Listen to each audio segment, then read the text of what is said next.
முத்துராமலிங்கம் கிளைகள் கொண்ட Annamalai institute of hotel management and hospital management படிப்பில் சேர்வதற்கான அட்மிஷன் நடைபெறுகிறது. ஓசூரில் போலி நகைகளை புதையலில் கிடைத்த உண்மையான நகை என கூறி ரியல் எஸ்டேட் அதிபரிடம் 18 லட்சம் ரூபாய் மோசடி செய்த இளைஞரை காவல்துறையினர் சிறையில் அடைத்தனர். இதுகுறித்த கூடுதல் விவரங்களை நமது செய்தியாளர் முரளி வழங்க கேட்கலாம். முரளி, இந்த கொள்ளை சம்பவத்தில் ஈடுபட்டிருக்கக்கூடிய நபர்கள் யாரெல்லாம் என்ற விவரங்கள் தெரிய வந்திருக்கிறதா? முழுமையான விவரங்களை சொல்லுங்க. சிவகங்கை மாவட்டம் காரைக்குடி அருகே உள்ள மீனாட்சிபுரம் கிராமத்தை சேர்ந்தவர் சேது ராமலிங்கம், வயது 50. இவர் ரியல் எஸ்டேட் தொழில் செய்து வருகிறார். இவரது நண்பர் ராஜ்குமார் ஆந்திரா மாநிலத்தை சேர்ந்த அசோக் என்பவர் தொடர்பு கொண்டு தனக்கு பொக்லைன் ஓட்டி வருவதாகவும் தனக்கு 2 கிலோ தங்க நகைகள் கிடைத்துள்ளதாகவும் கூறி அதனை யாரிடமாவது நான் விற்க வேண்டும் என கூறியுள்ளார். இது குறித்து ராஜ்குமார் தனது நண்பர் சேது ராமலிங்கம் அவரிடம் தெரிவித்திருக்கிறார். அவருக்கும் தங்கம் வாங்குவதற்கு சம்மதித்திருக்கிறார். குறித்து பேசிய போது கிருஷ்ணகிரிக்கு வந்தால் தங்க நகையின் மாதிரி காட்டுவதாக கூறியுள்ளார்.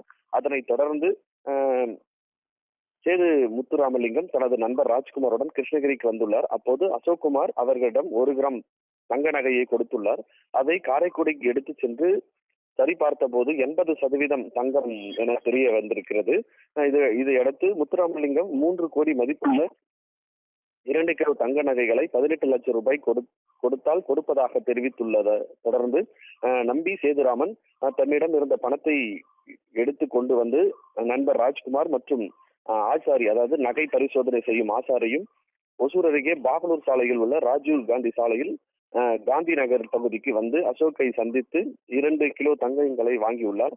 அப்போது அந்த தங்க நகைகளை ஆசாரி ஆறுமுகம் சோதனை செய்த போது அசோக் போலீஸ் வந்து விடுவார்கள் என கூறி அவரை அவசரமாக 18 லட்சம் ரூபாய் பணத்தை வாங்கி கொண்டு அவர்களை அனுப்பி வைத்துள்ளார். காரைக்குடிக்கு சென்று சேது முத்துராமலிங்கம் நகைகளை சோதனை செய்த போது அவை அனைத்தும் போலியான நகை என தெரிய வந்தது. இது குறித்து அவர் ஒசூர் நல்லூர் காவல் நிலையத்தில் புகார் அளித்தார். புகாரின் பேரில் போலீசார் தீவிர விசாரணை நடத்தி போலியான நகைகளை கொடுத்து 18 லட்சம் ரூபாய் மோசடி செய்த கிருஷ்ணகிரி மாவட்டம் மூத்தகரை அனுமன் தீர்த்த பகுதியை வசிக்கும் ஈரோடு பாளையத்தை சேர்ந்த அசோக், கர்நாடக மாநிலம் சிக்பல்லபுரை சேர்ந்த பிரசாத் மற்றும் பிரபு ஆகிய 3 பேரையும் நல்லூர் காவல்துறையினர் கைது செய்தனர். அதாவது போலி நகைகளை ஏமாற்றி 18 லட்சம் ரூபாய் வாங்கியது இந்த ஒசூர் பகுதியில் பெரும் பரபரப்பை ஏற்படுத்தியிருக்கு. யுவராணி,